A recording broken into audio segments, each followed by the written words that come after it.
இன்றைக்கு காலையில் வந்த செய்தித்தாள்களில் இருக்கக்கூடிய சில தலையங்கங்களை பார்த்துட்டு அதுக்கப்புறம் இன்னொரு செய்தியை பற்றி சுருக்கமாக பேசலாம். தினத்தந்தியில் சர்வதேச விசாரணை தீர்மானம்னு மனித உரிமை மீறல் குறித்த இலங்கைக்கு எதிரான அமெரிக்க தீர்மானத்தை இந்தியா புறக்கணித்தது பற்றி ஒரு தலையங்கம் எழுதியிருக்கிறாங்க.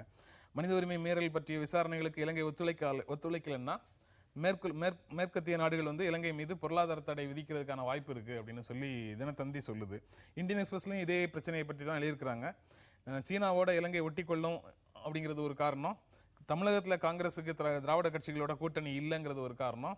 தேவயானி கோபுரக்கடை விவகாரத்துக்கு பிறகு அமெரிக்காவோட இருக்கக்கூடிய ஒரு உரசல் நிலை ஒரு காரணம். இந்த மாதிரி காரணங்கள்னால அமெரிக்க தீர்மானத்தை நேரடியாக ஆதரிக்காம ஒரு எதிர்நிலை எடுத்திருக்குது இந்தியா அப்படின்னு இந்தியன் எக்ஸ்பிரஸ் சொல்லுது. தி ஹிண்டுவும் டெக்கான் கிரானிக்கலும் கிரிக்கெட் வாரிய தலைமை பொறுப்பில் கவாஸ்கரை நியமித்தது பற்றி தலையங்கம் எழுதியிருக்கிறாங்க. மைதானத்தில் திறம்பட ஆடிய கவாஸ்கர் அதே திறமையை புதிய பொறுப்பிலும் பயன்படுத்துவார் அப்படின்னு நினைக்கிறேன்னு ஹிந்து தலையங்கம் சொல்லுது. டெக்கான் கிரானிக்கல்ல ஐபிஎல்ல கவாஸ்கரும் கிரிக்கெட் வாரியத்தினுடைய மற்ற பிரிவுகளை சிவலால் யாதவும் கவனிப்பாங்கன்னு சொல்லி ஒரு அரேஞ்ச்மெண்ட்டுக்குள்ளே இப்போ இது போகுது. இதில் நிறைய சிக்கல்கள் வரும். கிரிக்கெட்டுக்கு முக்கியத்துவம் கொடுத்து இவங்க செயல்பட வேண்டும்னு டெக்கான் கிரானிக்கல் சொல்லுது. டைம்ஸ் ஆஃப் இந்தியாவில் கட்சிகளினுடைய தேர்தல் பிரச்சார வாசகங்களை பற்றி ஒரு நகைச்சுவையாக ஒரு கிண்டலாக ஒரு தலையங்கம் எழுதியிருக்கிறாங்க.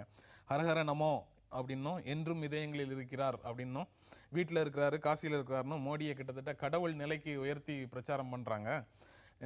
கடவுளுக்கும் அவருக்கும் ஒரு விதத்தில் ஒற்றுமை இருக்குது.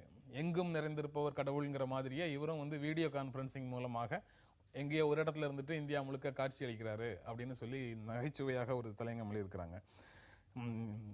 அதுக்கப்புறம் நம்ம இன்று பேசக்கூடிய செய்தியாக தேர்தல் முடிகிற வரைக்கும் கூடங்குளம் போராட்டக்காரர்களை கைது செய்ய வேண்டாம்னு உச்சநீதிமன்றம் தமிழக அரசுக்கு ஒரு அறிவுரை சொல்லியிருக்கு. ஏற்கனவே உச்சநீதிமன்றம் வந்து அவங்க மேலே போட்டிருக்கக்கூடிய வழக்குகளை திரும்ப பெறுங்கள்னு தமிழக அரசுக்கு சொல்லிச்சு. அது இன்னும் நடக்கலை. இந்த அறிவுரையாவது நடக்குமா அப்படிங்கிற கேள்வி வந்து இந்த செய்தியை படிக்கும்போது எழுது. நீங்கள் எப்படி பார்க்குறீங்க அதை? இல்லை, அது சரியானது தான். ஏன்னா அவர் தேர்தலில் நிற்கிறார் அப்படிங்கும்போது 7000 வழக்குகள் கிட்டத்தட்ட இருக்குது. அதில் சில முக்கியமான வழக்குகள் தவிர மித்த வழக்குகளை தான் கோர்ட் வந்து நீங்கள் வாபஸ் வாங்குங்கன்னு சொல்லி அதை தமிழக அரசு செய்கிறது தான் சரியான செயலாக இருக்கும்னு நான் பார்க்குறேன். நீங்கள் எப்படி பார்க்குறீங்க? என்னை பொறுத்தவரைக்கும் இது ஒரு பெரிய கன்ஃப்ரான்டேஷனிஸ்டாக மோதி பிரச்சனையை உருவாக்குவாங்கன்னு எனக்கு தோணலை. ஏன்னா அவர்களை வெளியில் விடுவதால் அஇஅதிமுகவினுடைய ஓட்டு வங்கிக்கு பெரிய பாதகம் இருக்கும் என்று அஞ்சுவார்களே. ஆனால் இதற்கு மேலே ஏதாவது அப்பீல்லாம் பண்ணுறதுக்கு கூட ஒரு வாய்ப்பு இருக்குது. But as I see it, ஏறத்தாழ 2 வருட காலமாக அவர்கள் இடிந்த கரைக்குள்ளேயே தங்கள் போராட்டத்தை நிறுத்தி கொண்டு விட்டதால் அதை தாண்டி மக்களுடன் அவர்கள் எந்த அளவுக்கு பாலம் அமைத்திருக்கிறார்கள் என்பதே ஒரு கேள்விக்குறிதான். ஸோ அதனால் அவர்கள் வெளியில் வந்து பிரச்சாரம் பண்ணி மக்களிடையே ஆதரவை அவர்கள் வெல்ல போகிறார்கள் என்று நான் தனிப்பட்ட முறையில் பெரிய அளவில் எனக்கும் எதிர்பார்க்கல. அதனால் அவர்களுக்கு ஏதாவது அரெஸ்ட் பண்ணி ஹாராஸ் பண்ணால் தேவையில்லாத அவர்கள் மீது அனுதாபம் வரும் என்ற ஒரு நிலையில் ஜெயலலிதா அரசு கொஞ்சம் அன்யூஷுவலாக புத்திசாலித்தனமாக நடந்து கொள்ளலாம் என்று நான் நினைக்கின்றேன். அதை தவிர இதை நான் வரவேற்கிறேன். ஏனென்றால் இன்னும் நம்மை போன்ற பலருக்கு எந்த அளவுக்கு அந்த இடிந்த கரை போராட்டம் மக்களிடம் சென்று சேர்ந்திருக்கிறது, அந்த பகுதியில் சேர்ந்திருக்கிறது நமக்கு முழுசாக தெரியல. இப்போ அவர்கள் போகின்ற பொழுது அவர்களுக்கு கிடைக்கின்ற வரவேற்பை வைத்து நாம் ஓரளவு கணிக்க முடியும். அவர் சொல்ற மாதிரி அரசு செய்யக்கூடிய நடவடிக்கைகள் எடுக்கக்கூடிய நடவடிக்கைகள் வந்து கைது இல்லையோ அந்த நடவடிக்கை வந்து அரசியல் ஆதாயம் கருதி தான் நடக்கும், உச்சநீதிமன்றம் சொல்றதுனால நடக்காது அப்படிங்கிற ஒரு பொருள் வந்து கிடைக்குது. அது அப்படித்தான் இருக்க முடியுமா? அப்படித்தான், கண்டிப்பாக அப்படித்தான் இருக்க முடியும். அரசியல் ஆதாயம் இல்லாமல் அரசியல் கட்சிகள் எதுவுமே செய்வதில்லை. அது ஆட்சியில் இருக்கிற அரசு வந்து கண்டிப்பாக அரசியல் ஆதாயத்தை வச்சு தான் ஈச் அண்ட் எவ்ரி மூவ் அதை வச்சு தான் நடக்கும். அதனால் அவர் சொன்ன மாதிரி இப்போ அரெஸ்ட்டு அது இதுன்னு போனாங்கன்னா அவங்களுக்கு தான் அது ஒரு மிகப்பெரிய விளம்பரமாக போகும். அதை விட அந்த சொன்ன பற்றி அந்த டைரக்ஷன் படி அந்த முக்கியமில்லாத வழக்குகளெல்லாம் வாபஸ் வாங்கி அவர்களை தேர்தலில் நிற்க வைத்து அவர்களுடைய சப்போர்ட் பேஸ் எப்படி இருக்குங்கிறத கணிக்கிறதுக்கு நமக்கு ஒரு சந்தர்ப்பமாக அமையும். இது ஆம் ஆத்மியில உதயகுமார் உள்ளிட்ட நண்பர்கள் சேர்ந்ததை பற்றி நீங்க எப்படி பாக்குறீங்க டிஎன்ஜி? இல்லை, இது வந்து ஒரு அதில் முழுதாக எனக்கு வந்து உடன்பாடு இல்லை.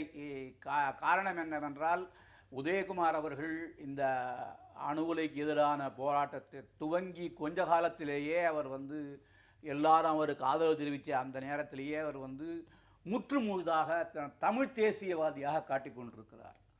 ஒரு தமிழ் தேசிய பிளாங்க் அவருடைய ஃபேஸ்புக் இது எது பேசினாலும் ரொம்ப தீவிரமாக விடுதலை புலிகளை ஆதரிக்கிறாரு.